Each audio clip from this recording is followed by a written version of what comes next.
She was not lost. She was carrying a promise no one in town had been quiet enough to hear.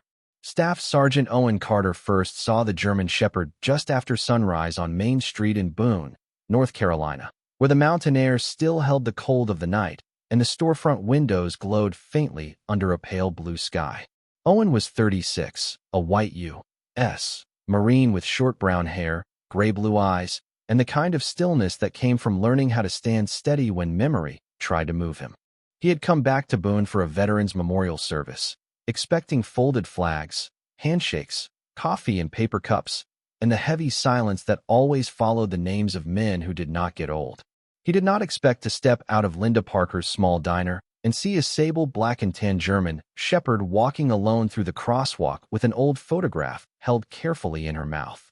The dog moved slowly, not like a stray searching for scraps, not like a pet that had slipped a fence. She walked with purpose. Her amber eyes stayed forward. Her ears stood high.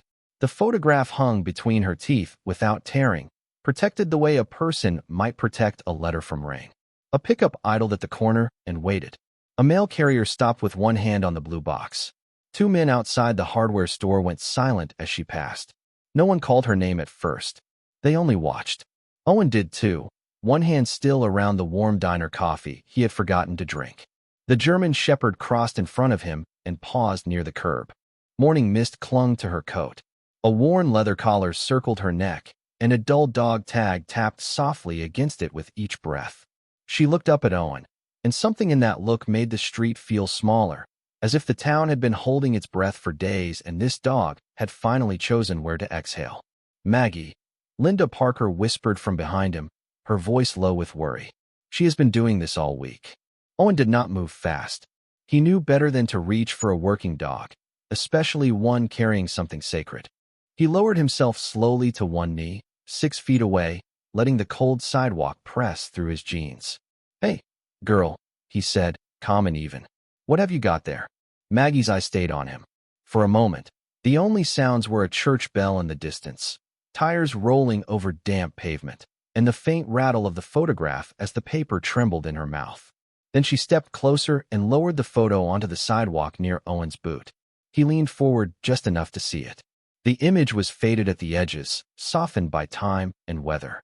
A young soldier stood in dress blues beside a white porch rail, smiling with a German Shepherd puppy pressed against his leg. The face in the photograph struck Owen so hard that he stopped breathing for a second. Corporal Ryan Ellis. Not a close friend, not a brother in blood, but a name he had carried in the quiet files of his own heart, tied to an old letter that had never reached the right hands. Before Owen could touch the picture, Maggie picked it up again. She turned toward the far end of town, took 3 slow steps, then looked back at him. It was not begging. It was not fear. It was an invitation. Owen stood, the coffee cooling in his hand, and followed. Owen followed Maggie because there are moments when a man knows a question has already been answered by the way a dog looks back. She did not hurry. She moved along Main Street with the faded photograph held steady in her mouth, passing the diner windows, the closed barber shop, the town square flagpole, and a row of brick storefronts still waking under the mountain morning.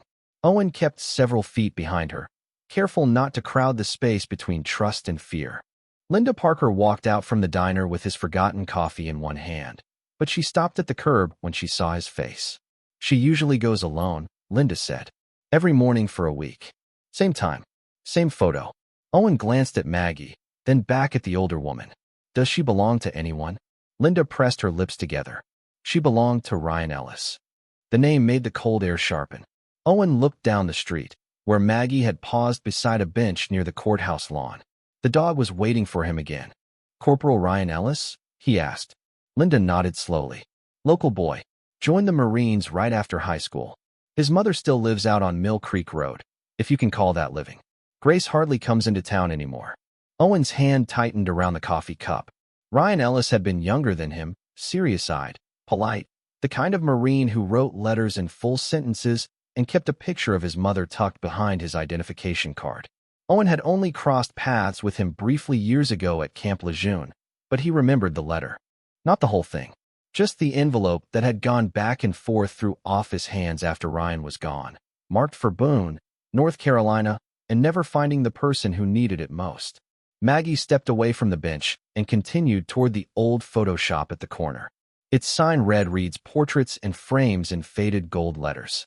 An elderly man inside unlocked the door when he saw her, as if he had been expecting this part too.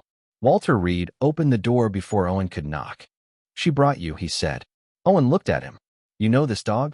Walter's eyes moved to the photograph in Maggie's mouth. "I know that picture. Took it myself, years ago. Ryan stood right there on the sidewalk with her when she was still all paws and ears. He paid for 3 copies and asked me to make them last." Maggie lowered the photograph onto the welcome mat. This time, she let Walter look, but when his fingers came too close, she lifted it again gently and backed away. The old man smiled sadly. "She lets people see it. She does not let people keep it." Owen crouched again, studying Maggie's collar from a respectful distance. The dog tag was worn almost smooth, but he could make out one word etched beneath the scratches. "Ellis." Walter leaned on the doorframe. "Ryan once told me something strange. Said if he ever did not make it back, Maggie would know who to find." Owen looked toward the memorial wall across the square, where names were carved in black stone and small flags trembled in the breeze. He had heard men make promises before, promises spoken into dust, letters, photographs, dog tags, and prayers no one admitted saying out loud. Most were broken by distance. Some found another road. Maggie picked up the photograph again and turned toward the church hill. Her ears were forward now, her steps steady, as if the town itself had become a map she had memorized by grief. Owen followed her past the Baptist church, past a line of white crosses near the cemetery fence, and down toward the road where the sidewalks ended. At the edge of Main Street, she stopped beside a mailbox wrapped with an old blue ribbon, looked back once, and waited until Owen crossed the last curb behind her. Maggie led Owen past the last brick storefront and into the softer edge of Boone, where Main Street thinned into a two-lane road and the mountains rose blue behind the rooftops. The sidewalks ended near a small stone church, and after that there was only shoulder gravel, wet grass, and the quiet sound of her paws moving with purpose. Owen stayed 3 steps behind her. Not 2. Not close enough to make her guard the photograph. Not far enough to lose the thread of whatever message she had carried all week. The old blue ribbon tied around the mailbox moved faintly in the morning breeze as they passed. Owen noticed it because Ryan Ellis had once worn that same shade of blue on a bracelet made by his mother, at least according to the photograph Owen remembered from a personnel folder years ago. Memory was a strange thing. It did not always come back as a picture. Sometimes it returned as a color. Maggie turned onto Mill Creek Road, and the town sounds fell away behind them. No diner bells. No tires on brick. No voices outside the hardware store. Only creek water slipping over stones somewhere below the tree line, and a crow calling from a fence post. The road curved past old farmhouses with tin roofs and porches where rocking chairs sat empty in the cold morning light. At each driveway, Maggie slowed as if measuring the air, then kept going. Owen saw small signs of a life that had once been watched by others and then slowly allowed to drift out of sight. A newspaper tube stuffed too full, weeds along a walkway, a faded flag caught on a porch rail. He thought of how easy it was for a person to disappear without moving anywhere. One missed Sunday at church. One unanswered call. One mailbox left closed. Maggie carried the photograph like an answer to all of it. Half a mile down Mill Creek Road, she stopped at a low wooden gate beside a property bordered by white fence posts. The mailbox leaned toward the road, its red flag hanging loose, the black letters almost gone from the side. Ellis. Owen read the name and felt the morning settle heavier across his shoulders. The house beyond the gate was small, white once, now weathered by rain and mountain seasons. Brown leaves covered the porch steps. A wreath from months ago still hung on the front door, dry and colorless. No light showed in the windows, though the day remained dim enough to need one. Maggie slipped through the half-open gate and walked straight to the porch. She placed the photograph on the top step with great care. Then she raised one paw and tapped the door. Once. Twice. Not frantic. Not loud. Practiced. Owen stopped at the bottom of the steps. "You have done this before," he whispered. Maggie glanced back at him, and her amber eyes held no confusion. Only patience, the exhausted patience of a loyal creature waiting for humans to finally understand. Owen climbed the steps slowly and knocked beside the old brass handle. "Mrs. Ellis?" he called.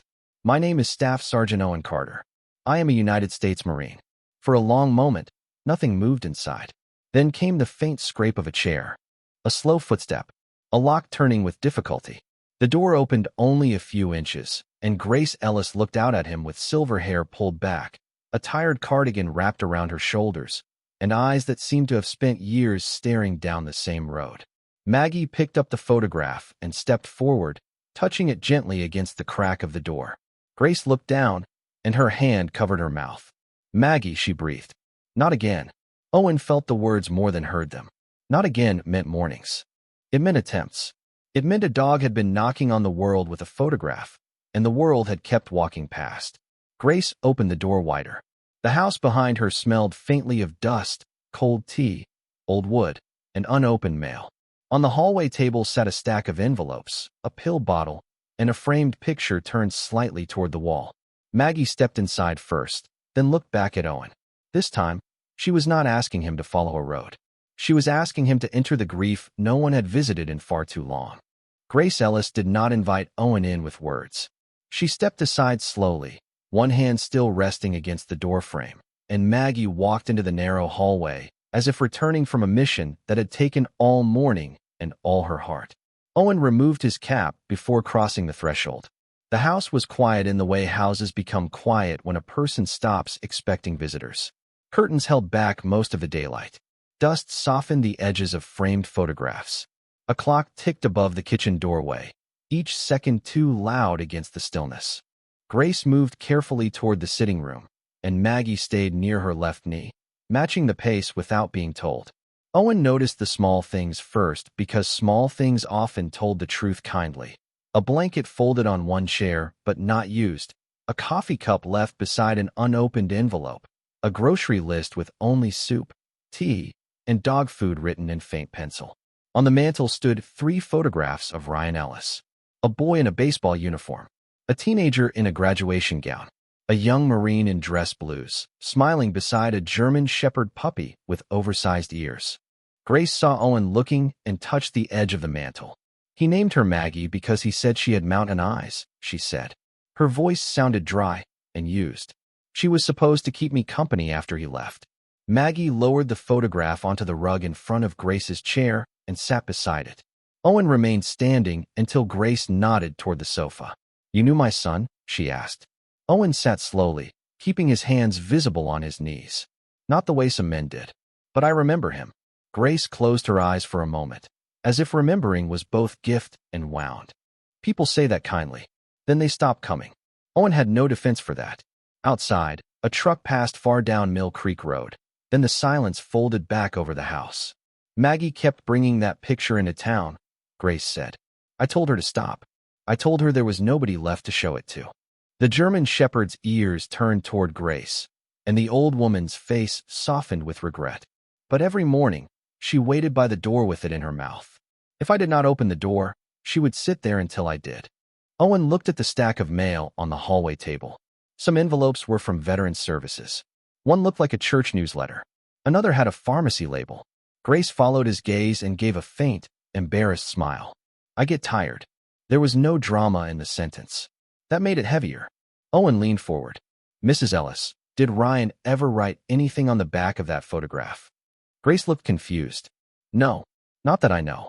Maggie nudged the photo toward Owen with her nose, then stepped back and watched him. He picked it up carefully by the corners. The front showed Ryan and the puppy on the porch outside this very house, sunlight across the rail, hope still clean on both their faces. Owen turned it over. Mud had dried along the edge, hiding part of the old ink. He rubbed it gently with his thumb, and a line appeared, faded but steady. "If Maggie brings this to a Marine, please follow her home." Grace made a small sound, not quite a sob, not quite his name. Owen held the photograph between them as the room seemed to tilt around that sentence. Ryan had not written a command. He had written a trust. Grace reached for Maggie, and the German Shepherd placed her head in the woman's lap, eyes half closed, as if the message had finally been delivered to the one person who needed to read it aloud. Grace did not cry loudly after reading Ryan's message. She only sat very still, one hand on Maggie's head, the other resting over the photograph as if paper could still hold the warmth of the son who had touched it last. Owen stayed quiet because he had learned that grief should never be rushed by people who only just arrived. The sitting room seemed to breathe around them, old wood settling in the walls, the clock ticking above the doorway, the mountains pressing their blue silence against the windows. After a long while, Grace looked at the hallway table where the unopened mail waited in uneven stacks. "He knew I would stop answering," she said. Owen did not ask who she meant. Ryan had known his mother's heart well enough to leave a message with the one soul who would not give up on her. Maggie lifted her eyes toward Grace and gave one soft breath, not a whine, not a plea, just presence. Owen stood and walked to the table. "May I?" Grace nodded. He sorted the envelopes slowly, reading only the outside unless she gave permission. Veterans Services, Pharmacy Refill Notice, Church Care Committee, a reminder from the clinic in town, a postcard from Walter Reed with a photograph of the memorial wall. None of it was dramatic. That was what made it hurt. Grace had not been forgotten all at once. She had been missed in small, ordinary ways, then allowed to become quiet. Owen placed the envelopes into 3 careful piles. "This one can wait. This one needs a phone call. This one is about your medicine." Grace looked embarrassed, then tired of being embarrassed. Maggie kept putting her paw on that pile. Owen glanced at the German Shepherd. Maggie had settled beside Grace's chair, amber eyes alert, as if the work was not finished simply because the message had been read. "She knew," Owen said. Grace gave a faint smile. She always knew too much. By noon, sunlight had finally reached the sitting room floor. Owen called Deputy Sarah Monroe first, not because there was trouble, but because Grace needed someone local who could check in without making her feel like a burden. Sarah arrived within 20 minutes in a county jacket, her voice gentle, her notebook tucked away unless needed. Then Owen called Dr. Hannah Brooks, the veterinarian who had seen Maggie years before, and asked if she could stop by to check both the dog and the woman who had been sharing her loneliness. Hannah came with food for Maggie and a list of community resources for Grace. Linda Parker sent soup from the diner without being asked. Walter Reed came by with a fresh frame for the photograph and stood on the porch wiping his glasses for longer than necessary. No one crowded Grace. No one treated the house like a problem to be fixed. They simply entered one at a time, quietly, as if stepping into church. Maggie watched each person from beside Grace's chair, no longer carrying the photograph, but still guarding the promise inside it. Near evening, Owen found an old nail above the mantel and helped Grace hang the newly framed picture of Ryan and Maggie. Beneath it, Grace placed Ryan's dull dog tag and a folded blue ribbon she had kept in a drawer. The room changed when the photograph faced outward. Not completely, not like pain had vanished, but like a window had been opened after years of stale air. Grace looked at Owen. Why would he trust a stranger? Owen looked at Maggie, whose head now rested on Grace's slipper. He did not, he said softly. He trusted her to find the right one. Outside, the porch light came on before dark for the first time in a long while. That night, Owen did not leave Boone. He booked a room at the small motel near the highway, but most of his thoughts stayed on Mill Creek Road, inside the White House where a porch light had finally come on before the mountains turned black. He woke before sunrise, the old Marine habit still stronger than sleep, and drove back while fog lay low across the fields. At the Ellis house, Maggie was already on the porch. The photograph was not in her mouth. For the first time since Owen had seen her, the German Shepherd sat empty-mouthed beneath the soft yellow light, watching the road without urgency. Her sable black and tan coat held the silver of morning mist, and her amber eyes followed Owen's truck until he parked by the leaning mailbox. Grace opened the door before he knocked. She had changed into a blue sweater, brushed her silver hair, and held a mug of tea with both hands. Those were small things. They mattered. She did not ask to go into town, Grace said, looking down at Maggie. Her voice carried wonder, but also fear of trusting it too soon. Owen stepped onto the porch. Maybe she knows somebody listened. Maggie stood and touched her nose to Owen's hand, then returned to Grace's side, as if reminding both of them where she belonged. The morning moved slowly after that. Owen fixed the mailbox flag with a screwdriver he found in the kitchen drawer. Deputy Sarah Monroe stopped by with a list of local check-in services and arranged for a neighbor to call Grace every evening. Dr. Hannah Brooks checked Maggie on the porch and laughed softly when the dog refused a biscuit until Grace took her medicine first. Linda Parker arrived from the diner with breakfast wrapped in foil and a note that simply said, "You are still part of town." Walter Reed brought a second frame, this one for a newer photograph he wanted to take when Grace felt ready. No one spoke about rescue as if it were a grand thing. They swept leaves, opened windows, refilled prescriptions, replaced a burned-out bulb above the sink. Owen carried old newspapers to the recycling bin and found, beneath them, a shoebox tied with twine. Grace told him to open it. Inside were Ryan's letters, each one folded with care, some red until the creases nearly gave way, one still sealed. Grace looked at it for a long time. "I could not open the last one," she said. Owen held it out, but did not push it closer. "You do not have to do it today." Maggie rested her head against Grace's knee. The old woman took the envelope, not to read yet, only to hold. Outside, sunlight reached the porch steps and warmed the place where Maggie used to set the photograph before tapping the door. Owen watched the dog close her eyes in that patch of light. She had carried a promise through town for 7 mornings, past strangers, cars, church bells, and people who almost understood. Now the promise sat framed on the mantel, and the woman it was meant for had voices coming back into her life one at a time. Near noon, Grace looked at Owen and said, "I thought if I stopped opening things, nothing else could leave me." Owen understood that more than he wanted to.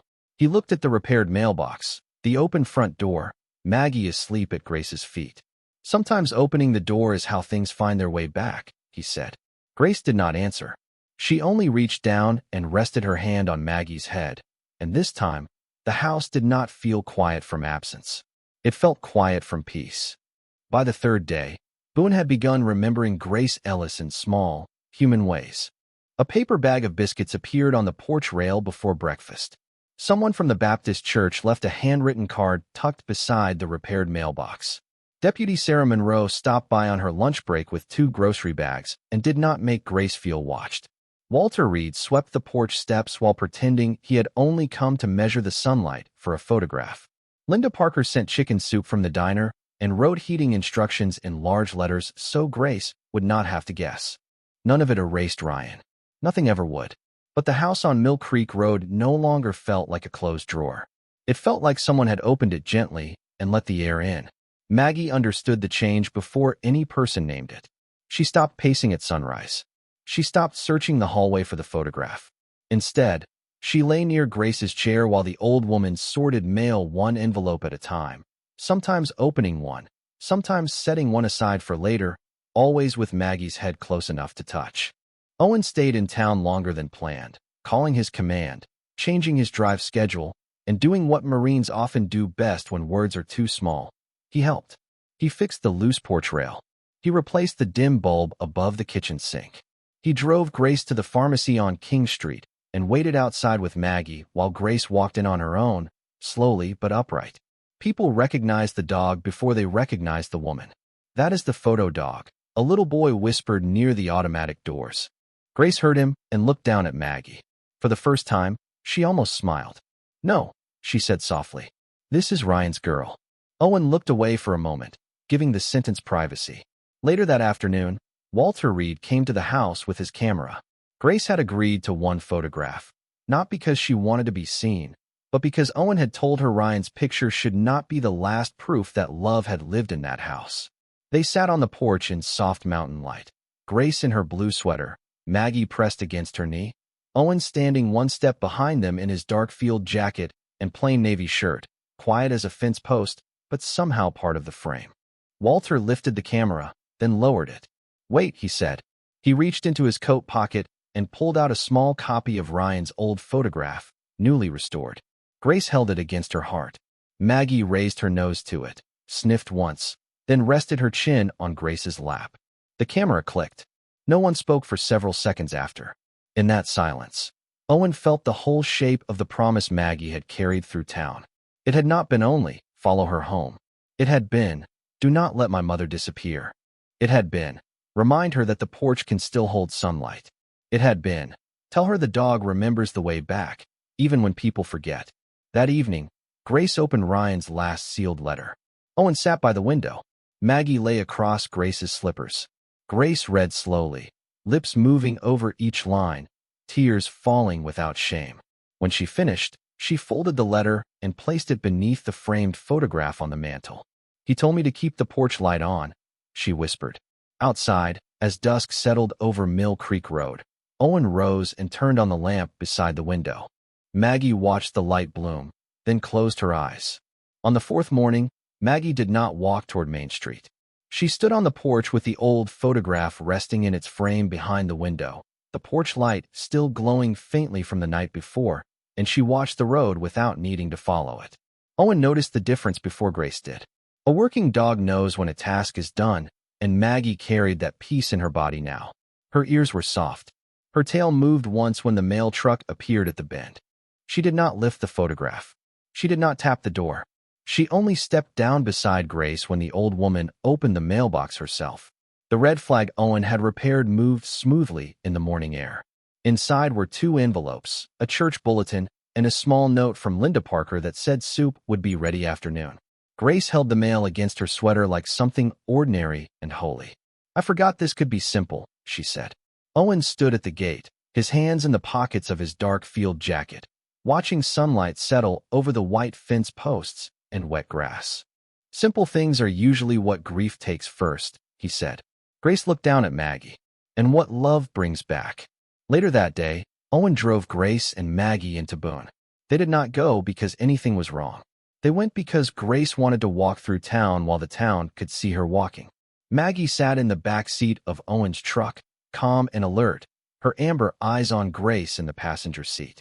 The streets looked different without the photograph in Maggie's mouth. The diner windows were bright. The hardware store had its door propped open.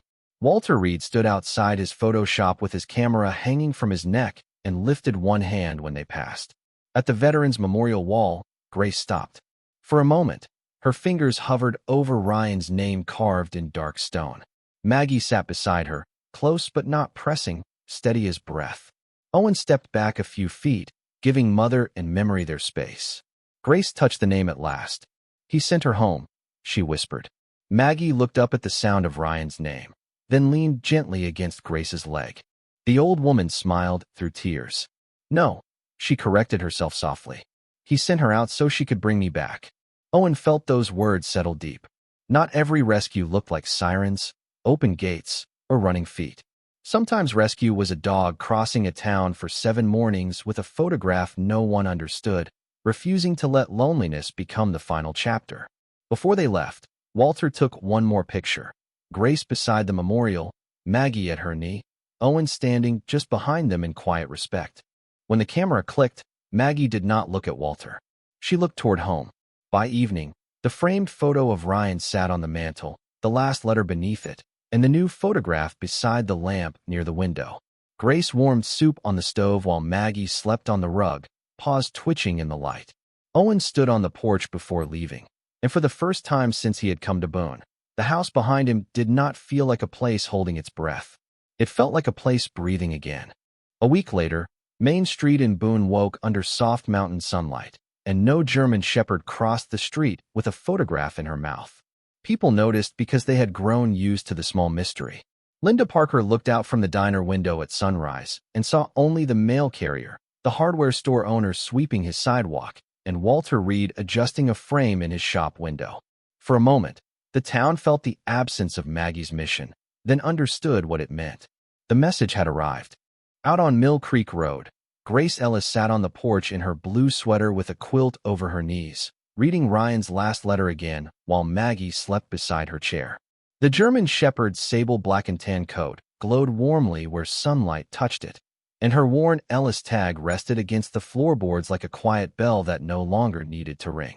Owen stood near the repaired gate with a small toolbox in one hand, pretending to check the mailbox hinge though it had worked perfectly for days. He was leaving that afternoon. Duty had a way of calling men back even after Grace had asked them to stay. Grace knew it. She folded the letter carefully and looked toward him. "You followed her," she said. Owen closed the mailbox and walked back to the porch. She made it hard not to. Grace smiled, and this time the smile stayed. Ryan always said Maggie could find the one person in a room who needed her most. Owen looked at the dog, whose eyes opened at Ryan's name but did not rise in worry. That was how he knew healing had begun to take root. Maggie no longer heard his name as an absence. She heard it as love that had found another form. Before Owen left, Walter came by with the framed photograph from the memorial wall. Linda brought a paper bag from the diner. Deputy Sarah Monroe checked the porch light and wrote her number again on a card near the phone. Dr. Hannah Brooks left Maggie's medicine and a treat shaped like a little bone. One by one, Boone returned what loneliness had taken piece by piece. Owen placed the new photograph on the mantel beside Ryan's old picture, the last letter, the dull dog tag, and the blue ribbon. Grace stood beside him, one hand resting on Maggie's head. "I thought his story ended when the house went quiet," she said. Owen shook his head gently. "Some stories do not end. They wait for someone loyal enough to carry them forward." In the late afternoon, Owen stepped off the porch and opened his truck door. Maggie followed him to the gate, but not beyond it. She stood beside Grace, calm and certain, exactly where she belonged. Owen looked back once from the road. The porch light was already on, though the sun had not set. Grace lifted one hand. Maggie sat at her feet. The house was no longer dark, the mailbox no longer full, the photograph no longer carried through town. And Owen drove away knowing that sometimes God does not send answers with thunder. Sometimes he sends them with 4 paws, amber eyes, and a promise held gently between a dog's teeth until somebody finally follows her home.